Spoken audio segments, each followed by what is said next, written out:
When I got out of prison as a result of the conditional pardon, one of the conditions was I serve 3 years of supervised release, also known as probation or parole.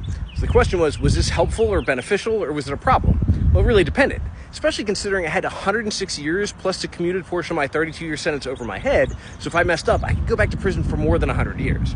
There were times where it was helpful, and I'll get to that, but first there were times it was decidedly unhelpful. My first PO said, hey, just sign all this paperwork, it's not a big deal. I read it and I was like, hey, this says I can't leave this 50-mile radius or I'll be in violation, but I live on the edge of this, so like if I go to town, I'm leaving that 50-mile radius. He said, yeah, it's not a big deal, we don't really enforce that. I was like, no, it is a big deal. You're asking me to sign something saying you can send me to prison for going to the store, like that's not okay.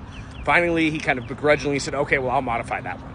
Then there was a time they tried to make me register as a sex offender despite not having committed a sex offense.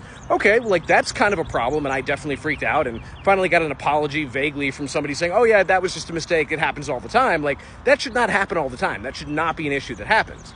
On the other hand, I had a PO who was amazing. After Courtney and I broke up, I made a video talking about it, and then I made a video sitting in the Costco parking lot saying, man, I'm thinking about eating this entire rotisserie chicken because I'm in my feelings.